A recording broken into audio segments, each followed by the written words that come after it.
जय हिंद साथियों। कैसे हैं आप सब। आज आपका एनईआर का सेट नंबर 12 करते हैं। तो जैसे जैसे आप लोगों का पेपर पास आ रहा है वैसे वैसे हम लोग भी लग रहे हैं।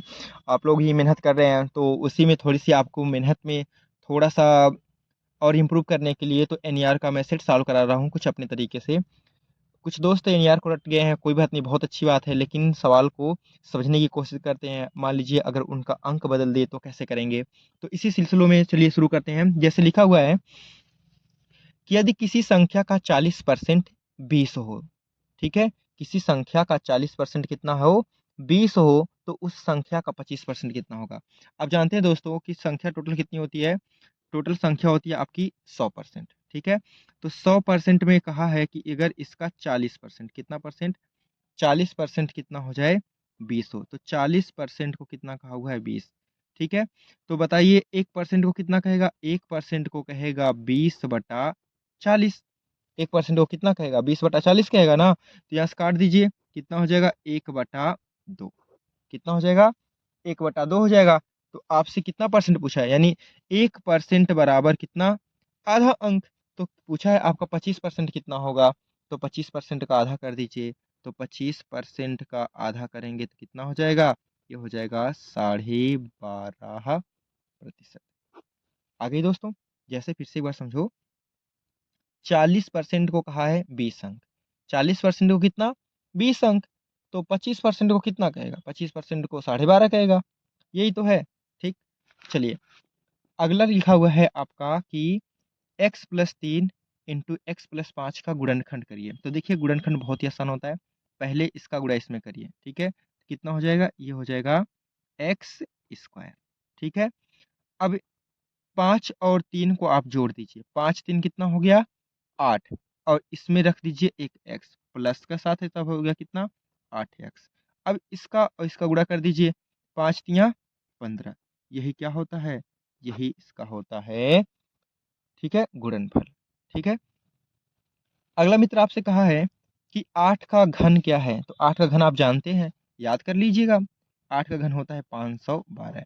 मैं आपसे कहा था कि 1 से लेकर कहाँ तक की, 1 से लेकर 30 तक का स्क्वायर और 1 से लेकर 20 तक का आपको घन याद होना चाहिए, ठीक है दोस्तों। चलिए आगे बढ़ते हैं। अगला प्रश्न है, देखिए थोड़ा सा अच्छा प्रश्न मिला है आपका अगला, कि y+y/2 -3 बराबर 0 हो तो y का मान ज्ञात कीजिए। चलिए थोड़ा ध्यान से देखिएगा, यहाँ पर क्या लिखा हुआ है, y, ठीक, y का स्क्वायर प्लस y/2, ठीक है, y/2 लिखा है, और -3 बराबर कितना, -3 बराबर आपका लिखा हुआ है 0, ठीक। अब इसका यहाँ गुणा कर दीजिए। तो सारे समय में गुणा करेंगे, दो का क्या होगा, 2y² प्लस y, इसका इसमें गुणा कर दीजिए, कितना होगा, 2×3 = 6 बराबर 0, ठीक है। तो यह आपका क्या हो जाएगा, समीकरण ये हो जाएगा। अब देखिए इसका अगर इसमें इंटरली गुणा करते हैं बाहर बाहर, तो 6×2 = 12। अब इसको ऐसे दो भागों में तोड़िए कि, देखो 6×2 = 12। अब y को ऐसे दो भागों में तोड़िए कि गुणा करने पर 12 आए और जोड़ने और घटाने में कितना आए, y आए। तो अब हम इसको तोड़ सकते हैं किसमें, 4y - 3y में। देखो 4×3 = ये 6×2 = 12 के बराबर हो गया, 4×3 = 12। और यहाँ से 4y में से घटाएंगे कितना हो जाएगा, 3y। तो दोस्त समझ में आ गया होगा। तो यहाँ देखिए लिखा होगा कि 2y² plus 4y minus 3y बराबर कितना, माइनस माइनस 6 बराबर 0। यहाँ से देखिए आपका 2y कॉमन है तो क्या हो जाएगा, y+2।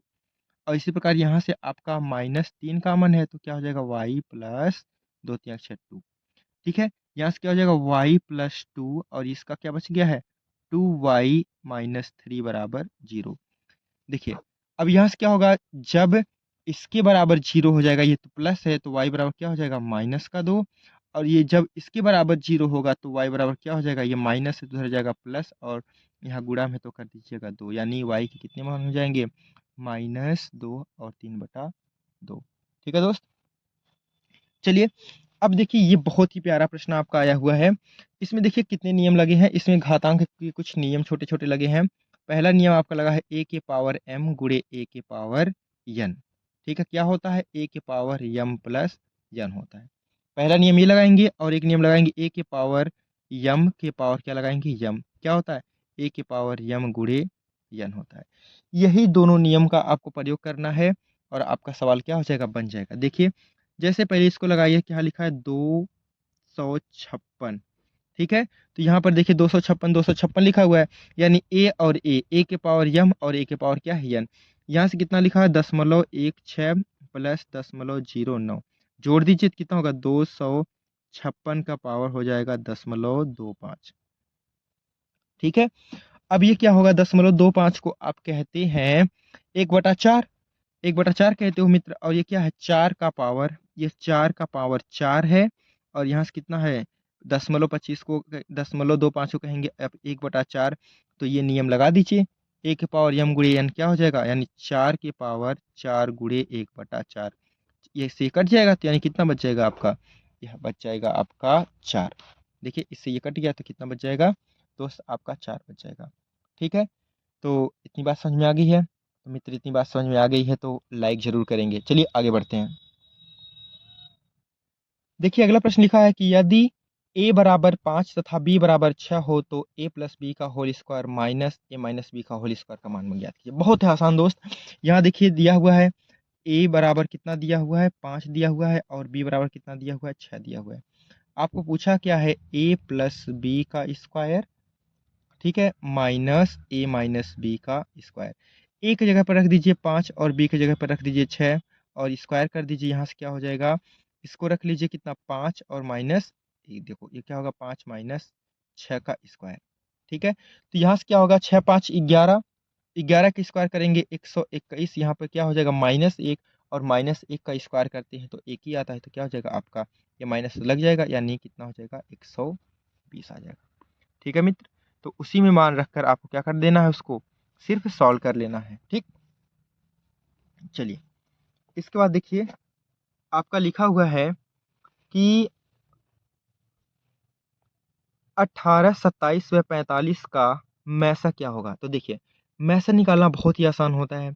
सबसे पहले इसमें क्या कर लीजिए, देखिए सब में क्या कॉमन है, तो अगर हम इसको तोड़ें तो 9 दूनी के 18 और यहाँ क्या हो जाएगा 9 त्रिक 27, ये क्या हो जाएगा 9 पछे 45। तो देखिए सबसे ज़्यादा जो क्या कहते हैं, सबसे बड़ा जो संख्या इसमें कॉमन है वो क्या है, में से आपका देखिए कितना है 9 है, यानी 9 सभी को काट सकता है। तो ये इसका आंसर क्या हो जाएगा आपका, इसका आंसर हो जाएगा आपका 9 हो जाएगा, ठीक है दोस्त। अगला देखिए लिखा हुआ है कि यदि 6/4 बराबर 3/n तो n का मान ज्ञात कीजिए। मित्र बहुत ही आसान, 6/4 बराबर कितना 3/n, ठीक है। इसको इधर कर दीजिए, इसको यहाँ भेज दीजिए, क्या हो जाएगा, या तो ऐसे काट लीजिए, इसको यहाँ भेज कर इसको इधर कर दीजिए तो n बराबर आपका हो जाएगा कितना हो जाएगा 3, ये यहाँ चला आएगा आपका, ठीक है, गुणे 4 और ये कहाँ चला आएगा यहाँ चला आएगा, ठीक। तो काटिए 3 का नम 3, 3 दूनी 6, यहाँ से काटेंगे 2 को तो कितना हो जाएगा, यानी n बराबर आ जाएगा मित्र आपका 2 आ जाएगा। n बराबर कितना हो जाएगा, n बराबर आपका 2 होगा, ठीक है। चलिए दोस्त अब इस प्रश्न को आप थोड़ा सा समझने की कोशिश करेंगे। इस प्रश्न में सीखने के लिए आपको कुछ मिल सकता है, जैसे कि लिखा हुआ है कि एक वर्ग का विकर्ण। देखिए सबसे पहले आपको बना लेना है क्या, एक वर्ग, ठीक है। वर्ग की चारों भुजाएं क्या होती हैं, बराबर होती हैं। और इसका देखो विकर्ण क्या होता है, इसका विकर्ण होता है एक करड़ी में 2 होता है। क्या होता है, एक करड़ी में 2 इसका विकर्ण होता है, ठीक है। तो इसका विकर्ण जो है एक करड़ी में 2 बराबर ही कितना रखा हुआ है 10 करड़ी में 2। तो करड़ी में 2 से करड़ी में 2 काट दीजिए, यानी ए बराबर कितना आ गया 10। ए बराबर यानी उसकी एक भुजा कितने की आ गई है 10 का। तो आपसे परिमाप पूछा है, यानी वर्ग का परिमाप, ठीक है। वर्ग का परिमाप कितना होता है 2, 4 गुणे क्या होती है भाई 4 गुणे भुजा, ठीक है। 4 गुणे भुजा यानी 4a होती है, कितना होती है 4a होती है। तो कर लीजिए 4a यानी क्या हो जाएगा 4 गुणे 10 बराबर 40, ठीक है। 4 गुणे 10 बराबर 40 यानी वर्ग का परिमाप कितना हो जाता है 4 गुणे भुजा यानी 4a होती है, तो 10 चौके 40 हो जाएगा, ठीक है दोस्त। चलते हैं अगले प्रश्न की ओर। दोस्त इस प्रश्न में लिखा हुआ है कि x² प्लस 3x-10 के शून्यांक यानी x के मान ज्ञात आने हैं। तो देखिए इसका इधर गुणा करेंगे तो 10 एक अन्नम 10, यानी इस 3 को ऐसे दो भागों में जोड़ना है कि जोड़ने पर आपका 3 आए और गुणा करने पर कितना आए, 10 आए। तो इसको आप तोड़ सकते हैं, x square plus 5 x minus 2x। देखो 5 में से 2 गया, अभी क्या आएगा 3, और 5 दूनी के 10, यहाँ से क्या हो जाएगा -10। ठीक है, अब यहाँ से काम बराबर आपका क्या हो जाएगा 0। तो यहाँ से क्या हो जाएगा, आप x कॉमन ले लीजिए, x कॉमन लेंगे तो क्या होगा x प्लस 5, और यहाँ से -2 कॉमन ले लीजिए। देखिए तो x और यहाँ माइनस निकाल चुके हैं आप, तो प्लस कितना हो जाएगा 5 बराबर 0, यानी x प्लस 5 कॉमन ले लीजिए, यानी x माइनस 2 बराबर क्या 0, यानी x बराबर क्या हो जाएगा, ये प्लस है तो उधर जाएगा तो क्या हो जाएगा, इसके बराबर अगर 0 रखते हैं तो x बराबर क्या हो जाएगा -5, और यहाँ पे अगर इसके बराबर 0 रखते हैं तो x बराबर क्या हो जाएगा +2 हो जाएगा। बात आई समझ में, यही इसके क्या हो जाएंगे, यही इसके 2 मान हो जाएंगे। ठीक है दोस्तों, तो चलिए अगला प्रश्न देखिए।